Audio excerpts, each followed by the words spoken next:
he and Tip O'Neill, who's the Speaker of the House, staunch Democrat, and Reagan, were bitter political enemies from 9 to 5. But they said at the beginning, they both made an agreement that, from 9 to 5, we're going to slug it out, as far as what our vision of America is. But after 5 o'clock, we're just a couple Irishmen having a beer. And they really got to know each other as people.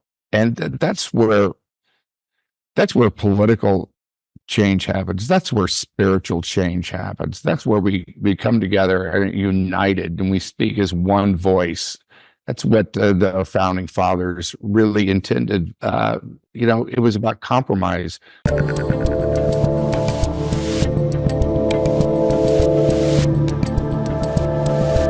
So my audience knows that I go off the grid every August, no phone, no TV, no nothing. So they know that we're taping this in July and we're going to air this just a couple days before the movie comes out. But obviously right now, as we're speaking live, we're just a couple days past this assassination attempt on Donald Trump's life.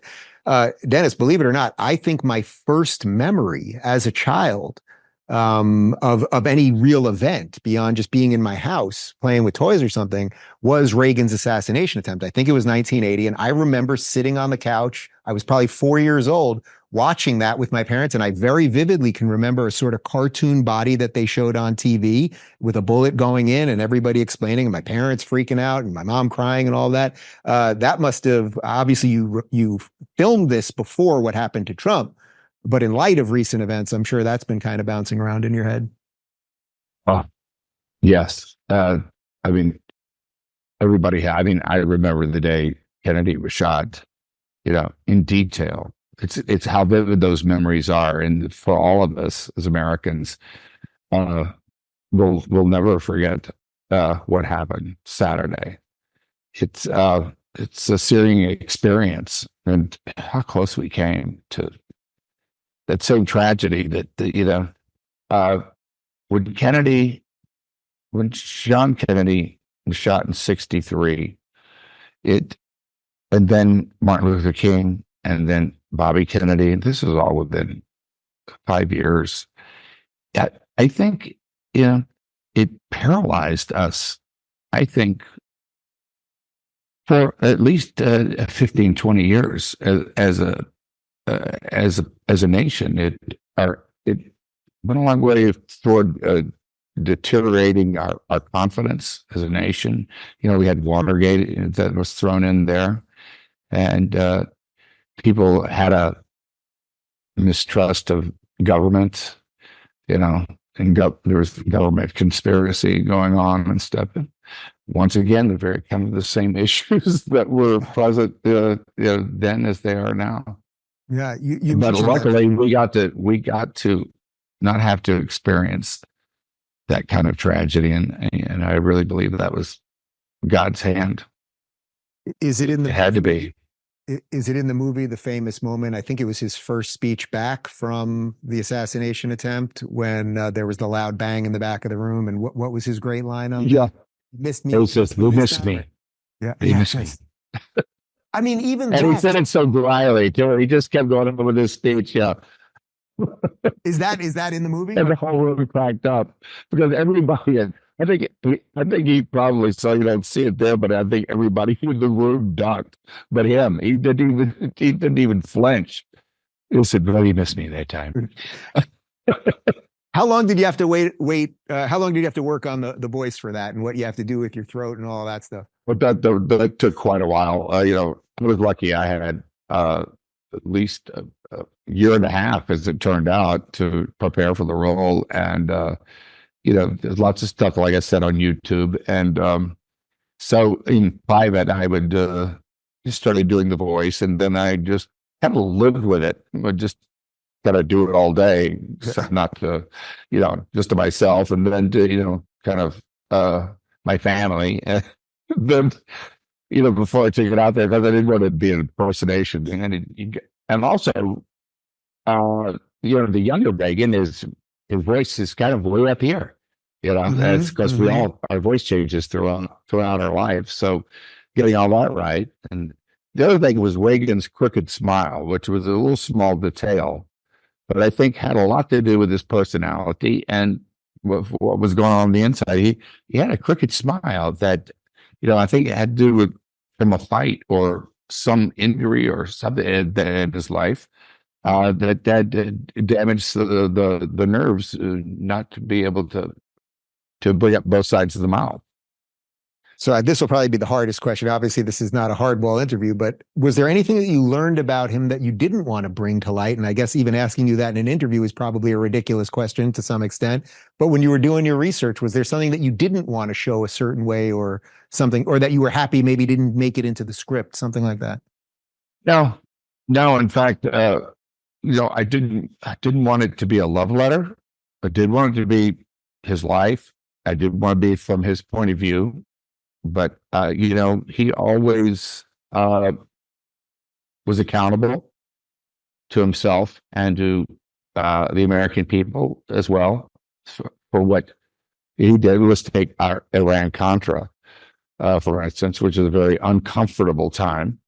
In the Reagan years, he was a delegator, delegate a lot of things to get done. And, I believe him, and it was coming to the American people and telling them what happened, and from his mind and his heart, that I think saved him from being impeached. He was in danger of that. Also, I don't think he responded to AIDS as well as he could have. I think that was going to be a letdown, I think.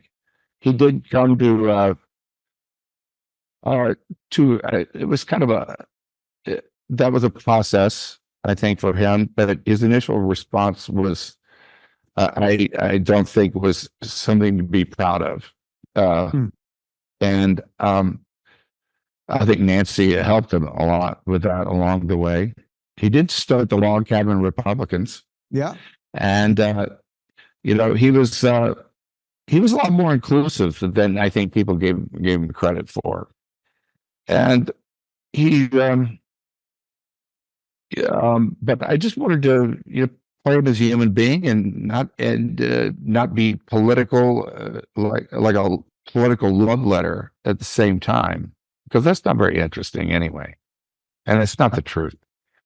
One more for you. What do you think he would be saying to us? Because part of the reason that I do play those clips often to end the show of him is because even though some of them are 30, 40, 50 years ago, they capture something that we seem to have forgotten.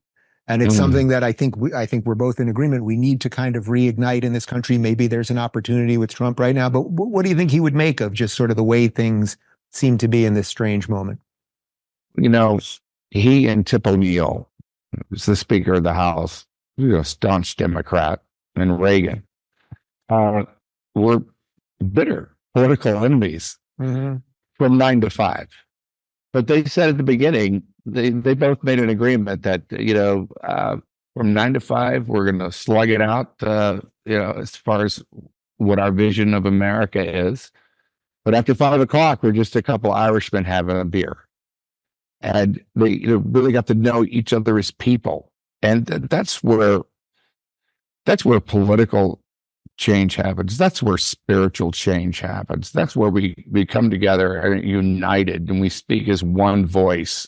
That's what the founding fathers really intended.